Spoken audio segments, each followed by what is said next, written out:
Episode 5, Adobe Lightroom, Tips and Tricks.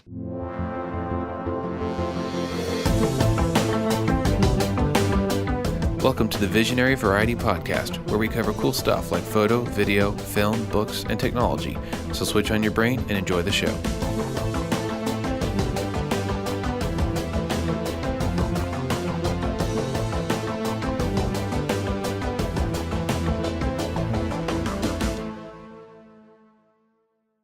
Hey guys, thanks for listening to the Visionary Variety Podcast. As many of you know now, we are now live on the interwebs. So thank you guys for listening. Super excited to get going.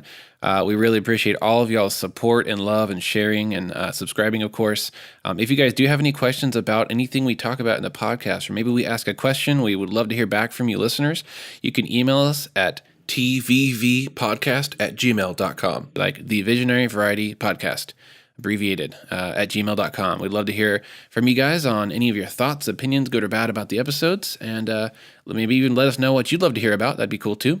All right, so for today's episode, we're going to be talking about Adobe Lightroom. That is a program that a vast majority of photographers use to edit their photos, such as myself and Nate too. So if you're not a photographer, this might not be the best episode for you to listen to unless you just really love our voice, which, it's kind of creepy, but it's cool.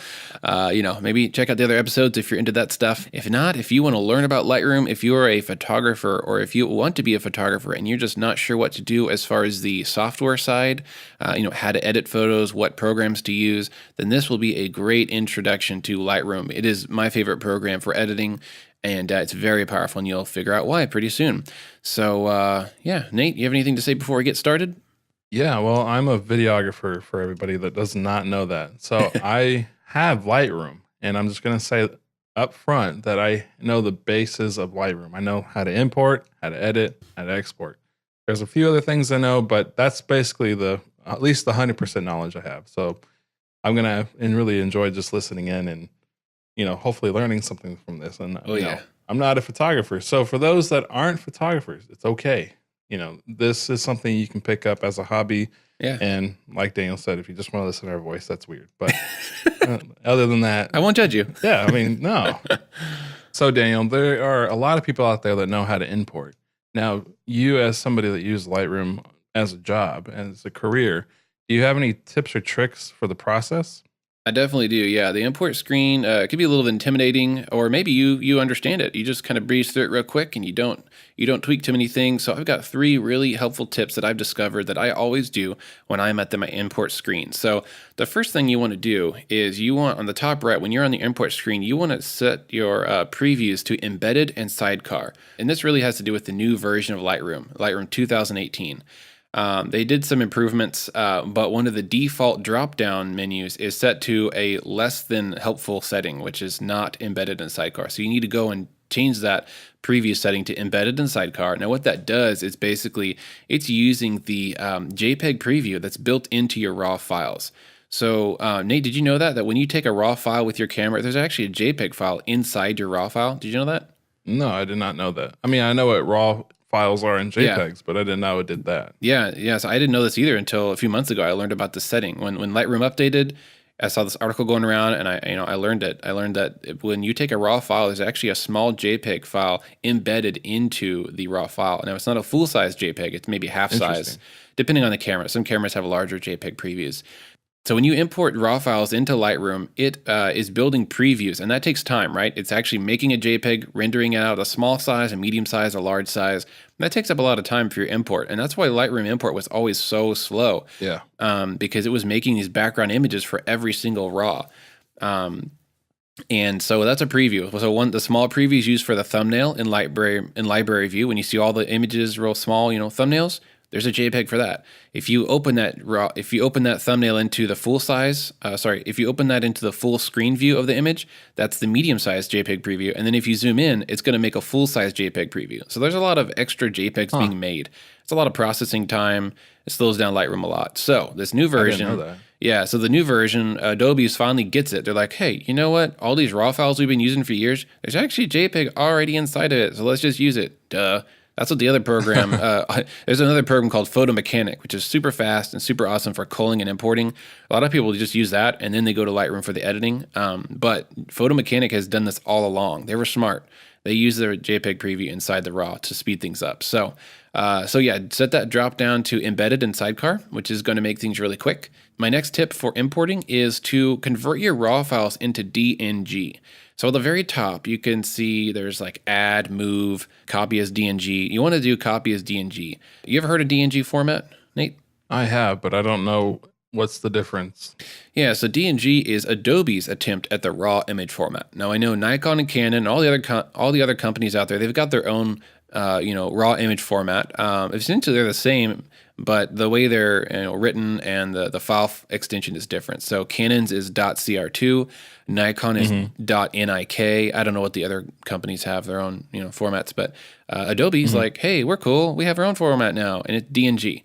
And I don't use it just for the sake of using it. The reason why I use DNG is because two big reasons, which are awesome. The first reason is DNG is actually smaller than the original raw image that you're converting it to. So let's say my raw image coming out of my camera, my .cr2, because I use Canon, the raw image might be 30 megabytes. And then when I import it and convert it to DNG, it's going to be around 20 to 25.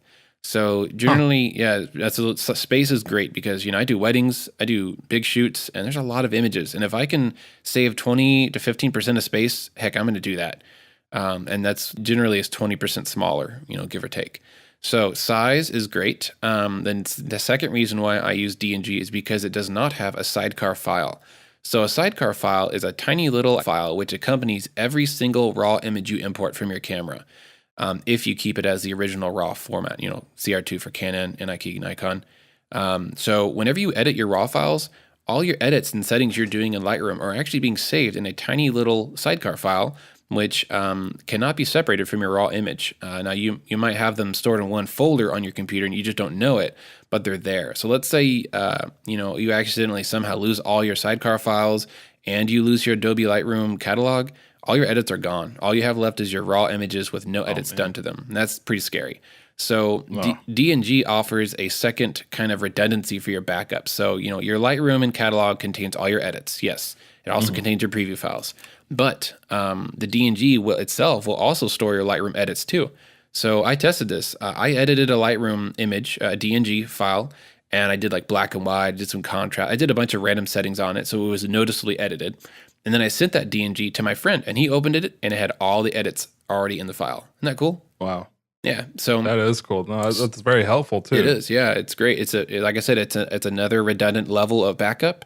So DNG is awesome. The next tip is when I import my images, I actually use a preset on my import. So on the right side of your import window, you'll see there's a developer preset or a developer setting, and that is a preset that I apply. And when you do that, it's going to apply that preset to every single image you're importing, which you might say, oh, that's awesome. I don't even have to edit anymore. Well, don't get too excited. That's not what this is for. So what you want to do is go into an actual image you already have and go to your develop module, and let's make a preset that you're going to use as your import preset. So what I do is I edit the photo and I turn up my vibrance a little bit to like 15, about +10 on the contrast. I turn on my lens profile correction on the bottom in the developer module. So that's going to correct all your lens distortion and your vignetting that each lens has.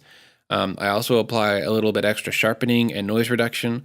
And then in the very last panel in your develop module, I think it's the color calibration or camera calibration, I do +20 on the blue saturation. That just enhances kind of all the natural colors together. So with that preset made, I actually will save that as a preset.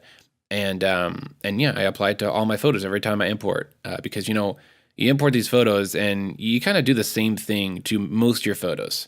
You sort of have your starting point, right, for when you edit.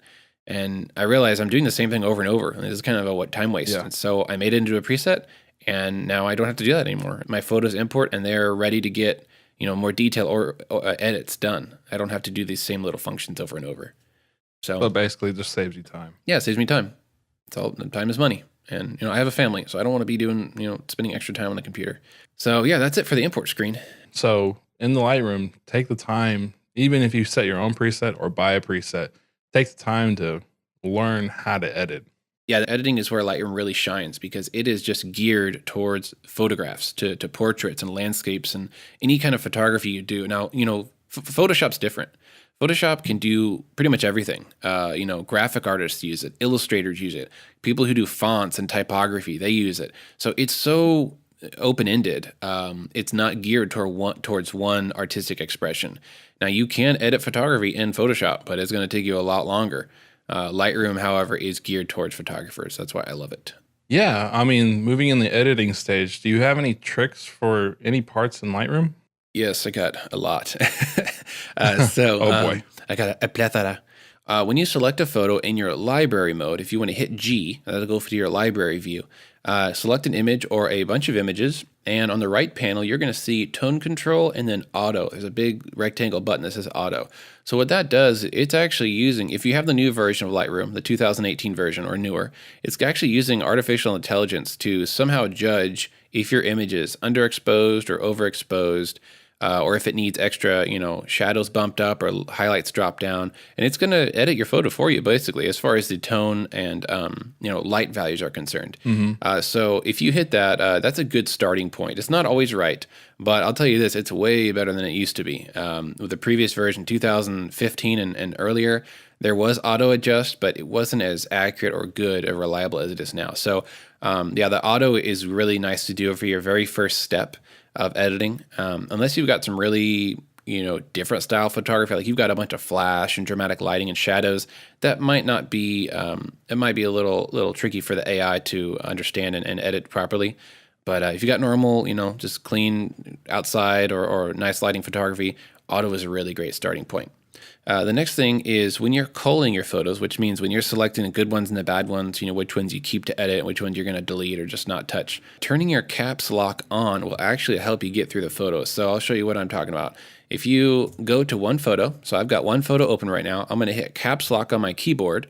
And now if I rate this or flag this or star this, which is what that's what you do when you cull, then it's going to auto advance to the next photo without you having to use your arrow.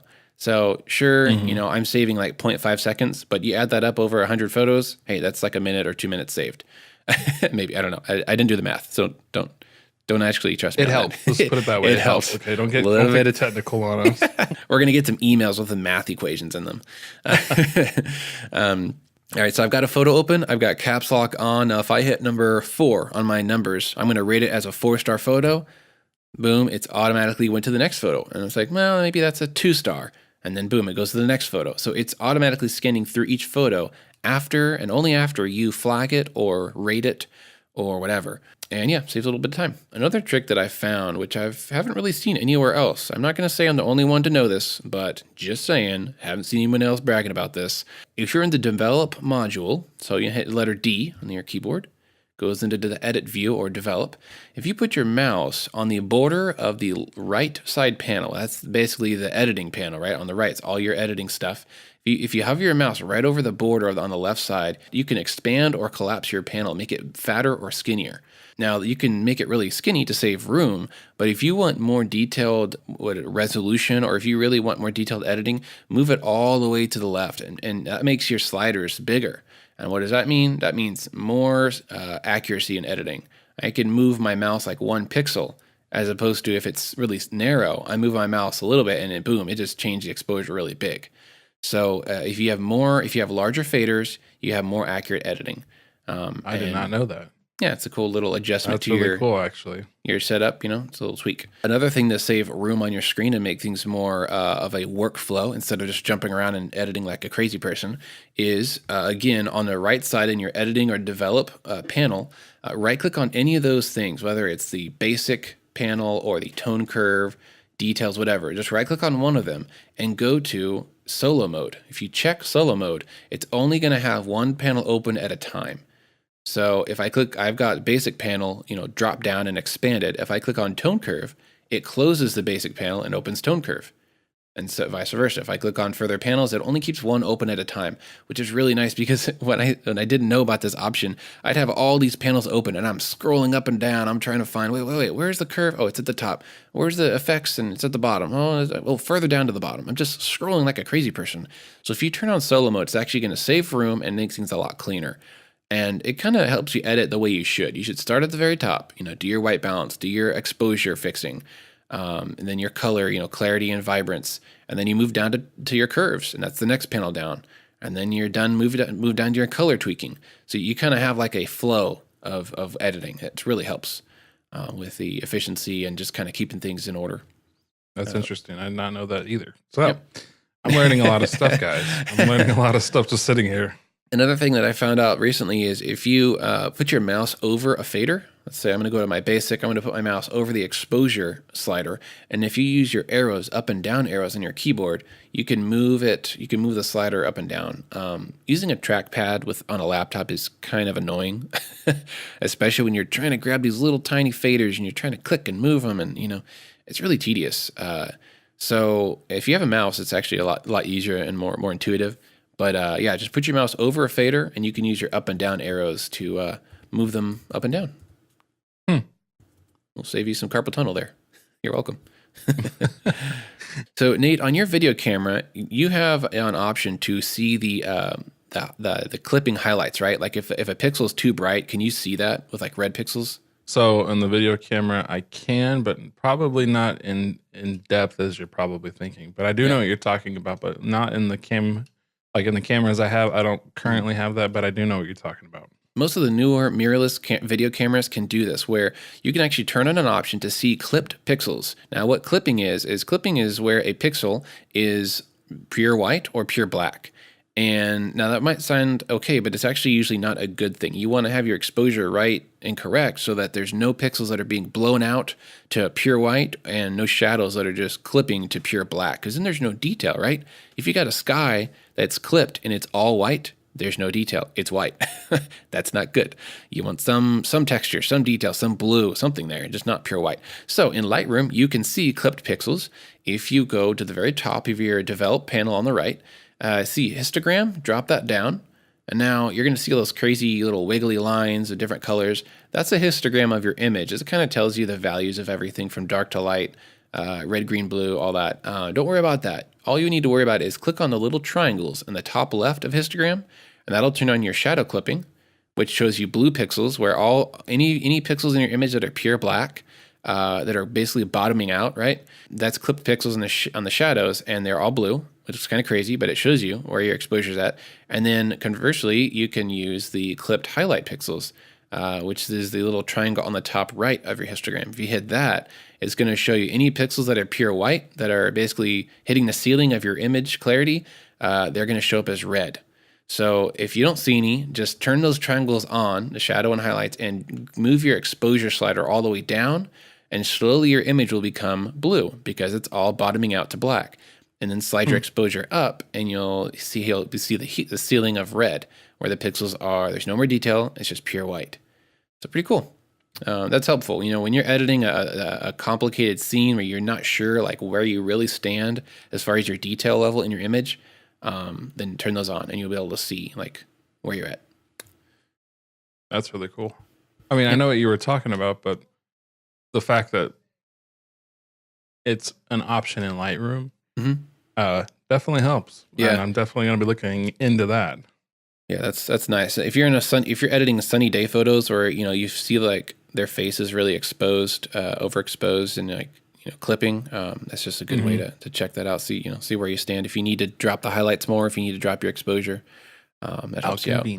Yep. The next tip is the Alt key on your computer. Now, I'm a little fuzzy on my Mac use. Macs have an option, right? Option key instead of Alt. Sure. I think they do. Yeah, sure. Sounds good to me. Yeah, no. Hey, yeah, I think you have keys on your keyboard, so yeah, fine. And if you don't know what it is, just Google it. What's the alternate option of Alt? See, yeah, Google it, people. Come on. How do you even have questions these days anymore? Why do you have an Apple? That's the question. I'm just joking. I like Apple. I'm sorry. It should do it for you. So the Alt key on Windows, and I believe it's the Option key on Mac, is a really cool little trick when you're editing, because it'll show you overlays, similar to how we overlaid the clipped shadows and highlight pixels. If you hold the Alt while sliding certain sliders, it'll show you additional information which you may not have known about. So one good example is you go to the Details panel, and I'm going to slide the Masking slider. So this is basically telling Lightroom, anything above this point of masking detail, I want you to sharpen that. Anything below it, don't sharpen. But if you hold the Alt while moving that slider, it'll actually show you.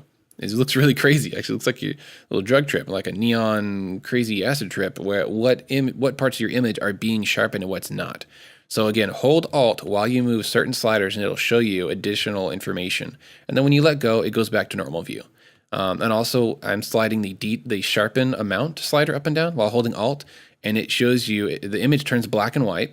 And if you zoom in 100%, you can really see better. It's basically showing you the effects of your slider in greater detail. Other things that it will show you is if you're in split tone and you're sliding up and down your balance slider between darks and lights, it'll increase the contrast to like 100% temporarily. And it just kind of helps you see like where you're at with that slider of the balance of dark and light.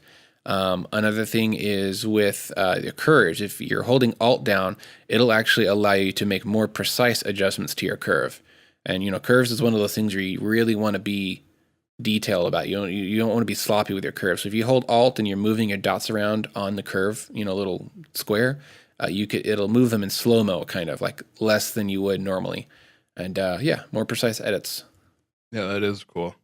I'm just like, wow, I didn't know this. And All right, here's a cool tip that you'll like. Here's something that you'll like, Nate, since you do video. Did you know that you can apply Lightroom settings to video files in Lightroom? How so? I mean, I know it's a thing, but I know that. Wait, do tell. I know about this, but that means you can take. Oh man, I know it's something. I don't know how to do it, but I've seen people have a video. They have their preset, then somehow they render out their preset like a LUT. How do you do that? So that's interesting. So we all love the impressive looks that you can generate in Lightroom on images. And I'm sure over the years, videographers have been like, man, I wish I could do that to my video. Premiere and all the other programs, there's ways to edit, but it's not the same as Lightroom. But you can actually apply your image presets that you make in Lightroom. You can apply an image preset to a video file. But this is the weird thing. It's almost like Adobe doesn't want you to be able to do this. It's like they don't want you to know about it because it doesn't work like how it should. So I can't open a video file in Lightroom and go to my develop module. It won't let you. But if you select a video file, if you just single click on it in your library mode, you do have tone control over on the right. You can do exposure, contrast, whites, blacks, and vibrance. But that's all you can reach from that point of view. But there's more editing features in Lightroom than just those 5 things. But those are only found in the develop module, which you can't access if you have a video file, which is dumb. Come on, Adobe, just be open about it. I know you wanted to shoehorn us into buying Premiere, but come on, just let us do what we want to do in the Lightroom. So here's how you do it. Just give us what we want, please. Yeah. Stop trying to make things hard, so we have to buy more stuff from you. God. So here's the secret. First, you actually have to edit a photo and get the look that you want. Then we're going to apply those settings onto the video file. So more detail, this is how you do it. I'm going to open an image in develop module, just a normal raw image. I'm going to do whatever settings I want to do, curves, color, tweaking, detail, vignette, all the stuff. Almost all the stuff you can do in develop module, you can apply to a video. There's a few things you cannot apply. I think the lens distortion or the transform, you can't apply, and there's one other thing, lens correction maybe, I don't remember. But other than that, everything else works. So anyway, edit your photo how you want the video to look and get your look ready. All right, so hit the letter G on your keyboard to go back to library mode. And now you should still have the image selected. It should be like white, the image you just edited. Now hold Control and click on the video file you want to apply the settings to. So now you have the image selected and the video file selected. Now on the right side of your right panel, you're going to go down and hit Sync Settings. So now it's going to bring up a window saying, okay, which settings do you want to sync? Basically just check them all. If you want to move all your settings from your raw image over to your video file, keep all those boxes checked and hit Synchronize. And voila, your video file is now edited the same exact way as your image was. And then finally, you can export that video file. Select your video file you want to export, do Control-Shift-E. Now your export dialog is up and there's a video section. So, you got to check include video files. You can choose your video format. I always suggest H.264, quality do max, and there you go. You can export your newly processed video file. Pretty cool. Wow. That's awesome. Yeah, and I think, let me see if I can do this. I have a video file. I'm going to see if I can just apply a normal old preset. Oh yeah, here's another trick. So if you have your video file selected, over on the right panel where it says Saved Preset at the very top, just under Quick Develop, it says Saved Preset. There's a drop down. You can select any preset in your entire Lightroom preset library, and there you go. It'll apply the preset to your video file, and then you export it, and you've got it. Huh. That's interesting. Yeah.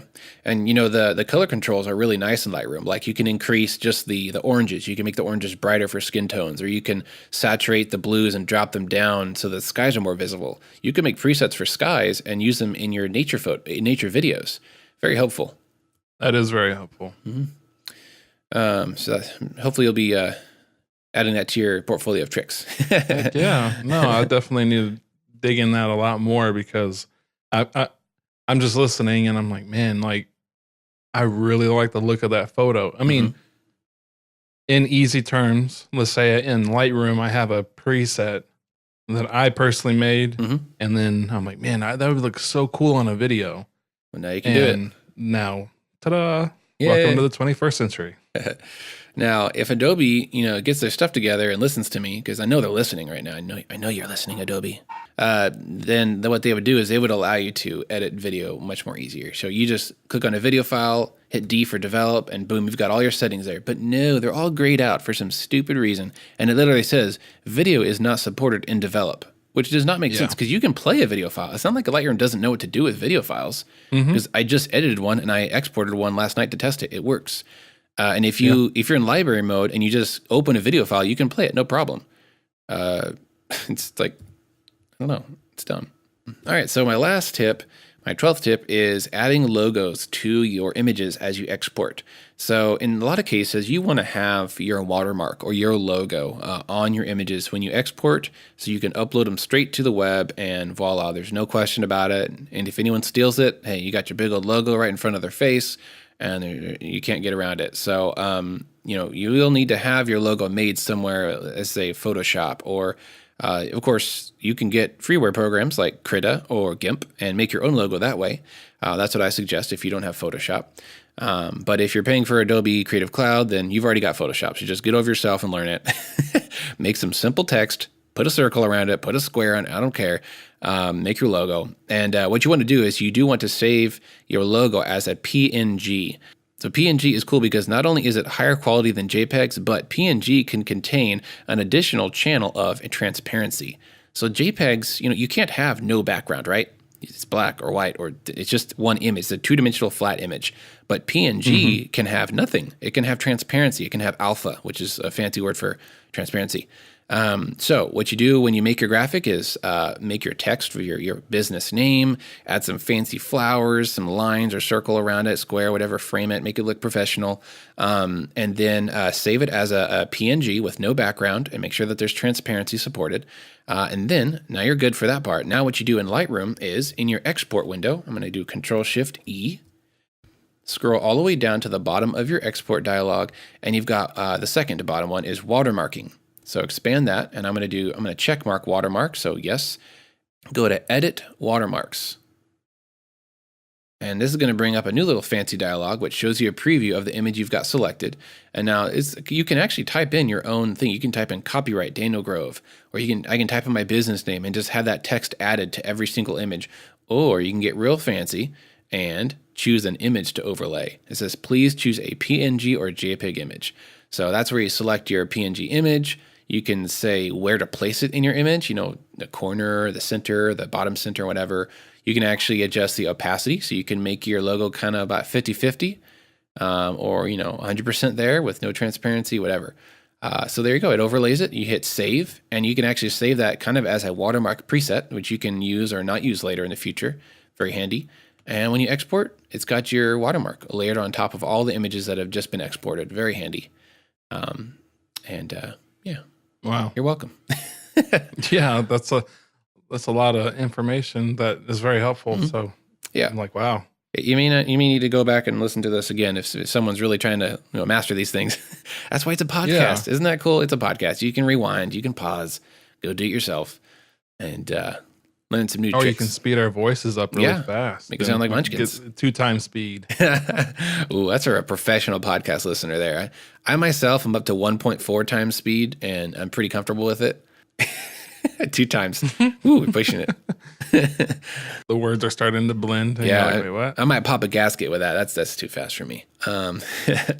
So, all right. So I hope you guys learned some new cool tricks to take your photography to a new level. And maybe even your videography. Hey, definitely a new level there using Lightroom to edit your videos. And if you have any questions, or hey, maybe I said something wrong. Maybe I just told the wrong step or something. Email us, complain to us, please, bring it. Or if you just had your mind blown and you just learned a bunch of new stuff, let us know. We'd love to hear from you guys. Thanks again for listening. We are a brand new podcast. We're only 5 episodes in, so help us get the word out, okay? Share it on Facebook, like the posts that you see on all our different social medias, and help us get the word out, because I think we're pretty cool. So again, thanks for listening. Have a great week, and hope to be with you next week.